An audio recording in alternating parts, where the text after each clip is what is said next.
O tratamento da malária depende de vários fatores. Depende da espécie de plasmódio em causa, depende da área geográfica onde a infecção foi contraída, porque isto pode justificar a existência ou não de resistências deste plasmódio a determinados medicamentos, e depende também da severidade da doença, da gravidade da doença. A espécie de plasmódio indica diferentes tipos de tratamento. Plasmódio falciparum, é necessário utilizar tratamentos que sejam mais eficazes e mais rápidos de atuar, uma vez que é a espécie que provoca a malária mais grave. Plasmódio vivax, Plasmódio oval e Plasmódio malária normalmente não têm casos de resistência, pelo menos muito bem determinada, e, portanto, podem ser tratados com os antimaláricos tradicionais, normalmente os derivados das aminoquinolaínas. Em relação ao local onde a infecção foi contraída, é importante ter em conta que há determinadas áreas geográficas onde se conhecem já resistências dos plasmódios, Plasmódio falciparum, a determinado tipo de medicamentos. E, por si só, a existência de locais onde existem estas resistências justifica que não se utilizem estes medicamentos, aos quais a resistência é conhecida, para tratamento de casos de malária. Não se fazem por rotina testes de resistência aos antimaláricos e, portanto, a escolha do fármaco é baseada na distribuição geográfica conhecida das resistências.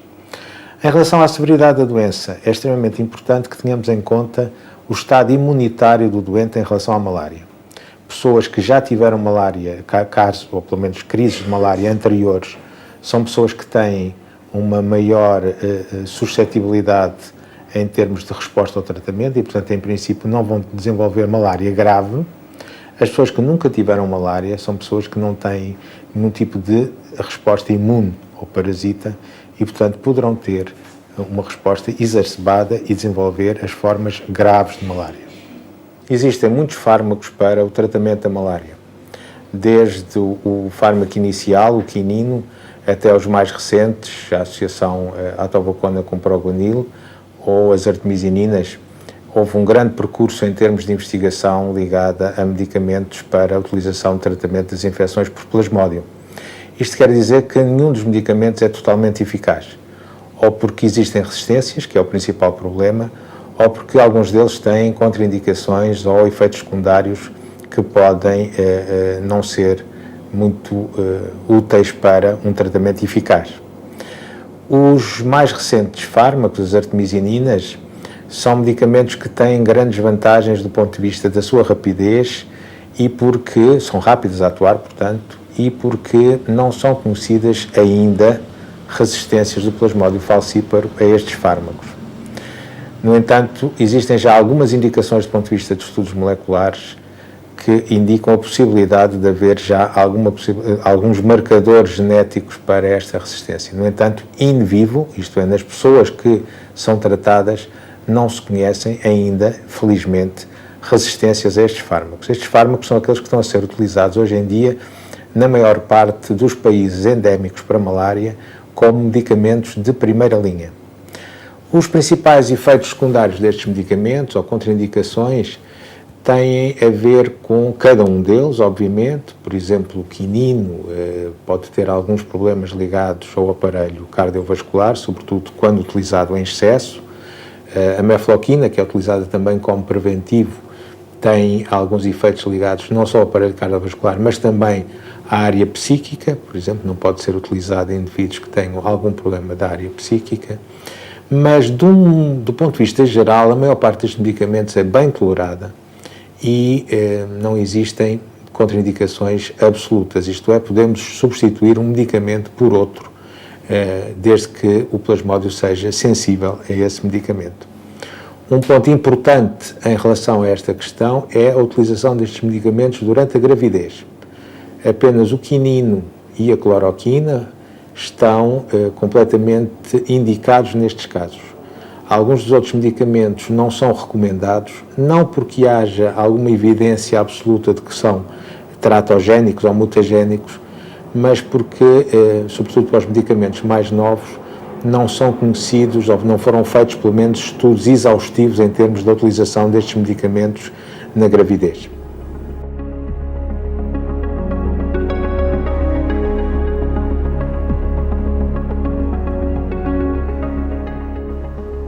Quando se fala em tratamento da malária, normalmente consideram-se duas fases da doença.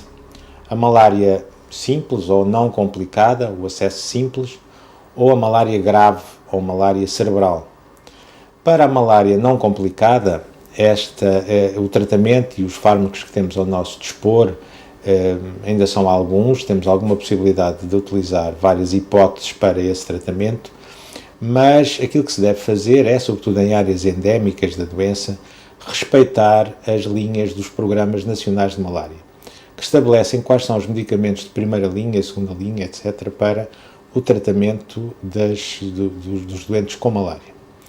Estes medicamentos, hoje em dia, sobretudo na maior parte dos países africanos, baseiam-se no uso das artemisininas associados sempre a outros medicamentos antimaláricos. Para tratamento da malária não complicada, o que é importante é não só utilizar o antimalárico corretamente, nas doses corretas, mas também a sua utilização deve ter em conta o estado do doente. Por exemplo, um doente que tem uma forma não complicada de malária, mas que, por exemplo, apresente vômitos, não poderá ser tratado com medicação oral. Vai ter que fazer medicação parentérica. Por outro lado, há que ter em conta sempre os outros sintomas que o doente possa eventualmente apresentar. A malária pode cursar com anemia, e aí temos que corrigir também a anemia do doente. Pode cursar com hiperpirexia, e aí temos que baixar a temperatura do doente. Temos que corrigir, portanto, alguns problemas metabólicos que possam eventualmente surgir, nomeadamente a hipoglicemia, e, se necessário, inclusivamente, uma vez que muitos destes doentes são doentes desnutridos, compensar, do ponto de vista nutricional, o estado do doente. A malária por Plasmodium falciparum é aquela que pode ter uma evolução mais complicada e apresentar depois formas clínicas graves, inclusivamente neurológicas, chamada malária cerebral. O manuseamento dos doentes com esta forma de malária deve ser extremamente cuidadoso. Uma malária por Plasmodium falciparum, numa pessoa que nunca teve malária anteriormente, deve ser considerada uma emergência médica e deve ser tratada imediatamente. O uso de medicamentos para tratamento desta malária tem a ver com a potencialidade em termos de gravidade da doença. Isto é, se nós calculamos através de critérios que existem de gravidade da doença que o doente poderá evoluir para uma forma complicada ou neurológica, devemos sempre utilizar os medicamentos mais eficazes para este tratamento. Normalmente formas injetáveis, e se o doente apresenta sintomas ou sinais de malária complicada ou grave, devemos colocar este doente em cuidados intensivos. Portanto, o acompanhamento clínico do doente é fundamental nestes casos. Porquê? Porque este doente não vai ter só manifestações clínicas típicas de malária, nomeadamente os aspectos febris e sistémicos gerais de uma doença febril.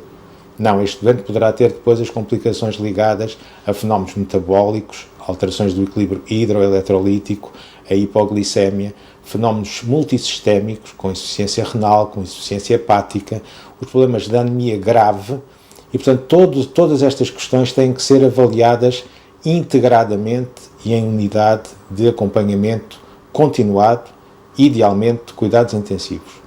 Os medicamentos a utilizar deverão ser sempre, como já disse, por via endovenosa e sempre com o cuidado da escolha dos medicamentos que possam ser eficazes no tratamento da espécie de Plasmodium em causa.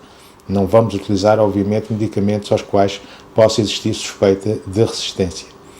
Os cuidados a ter, do ponto de vista do tratamento de um doente com malária por Plasmodium falciparum, são fundamentais para impedir que haja uma evolução fatal da doença. A prevenção medicamentosa da malária está sobretudo indicada para as pessoas que vão deslocar-se a zonas endémicas de malária e que nunca tiveram contacto anterior com o Plasmodium falciparum. Porquê é que falamos do Plasmodium falciparum? Porque é aquele que provoca a doença mais grave, potencialmente fatal. Discute hoje se é necessário fazer prevenção para as pessoas que se deslocam a zonas de Plasmodium vivax, uma vez que este plasmódio, por definição, não provoca doença grave, provoca apenas uma doença benigna. E a tendência atual, do ponto de vista dos colegas que lidam com esta área do conhecimento, é que provavelmente não há grande necessidade de fazer-se este tipo de prevenção medicamentosa para áreas Plasmodium vivax. Uma outra área, ou pelo menos indicação para a prevenção, e que está a começar a ser feita em áreas endémicas, portanto para pessoas que residem em áreas de malária, é a prevenção medicamentosa da malária nas grávidas. E esta é feita com medicamento em especial, um medicamento que é uma associação de uma sulfamida com um antifolato, é chamado Fansidar, e este medicamento utiliza-se 2 vezes durante a gravidez e funciona como preventivo da malária na gravidez. Os medicamentos que se utilizam para esta prevenção, tirando este Fansidar, aqueles que se utilizam para a prevenção geral, não são todos aqueles que fazem parte do arsenal terapêutico da malária. Estes medicamentos são apenas 3 ou 4, começando pelos 2 mais importantes, que serão a mefloquina e agora o Malaron, que é a associação da atovapona com o proguanil, mas em casos especiais pode-se utilizar também um antibiótico, a doxiciclina, ou então associações de outros fármacos, digamos que historicamente mais antigos, mas que ainda têm pontualmente algumas indicações. Será o caso da cloroquina com o proguanil. Em relação às outras medidas de prevenção da malária, estas outras medidas têm por base tentar-se impedir que haja um contacto direto do mosquito infectado com as pessoas.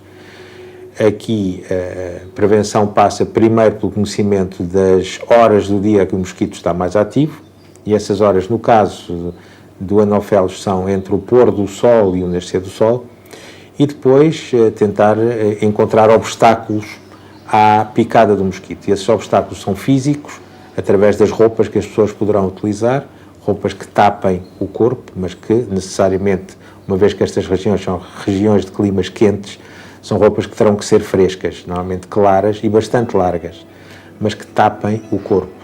Por outro lado, há a utilização de outros elementos químicos tópicos, que são os repelentes, que podem ser utilizados não só nas áreas expostas, como as mãos e a cara, assumindo que todo o resto do corpo está tapado, mas também, em alguns casos, sobretudo se forem em spray e se não deixarem nódoa, podem ser também aplicados sobre a roupa.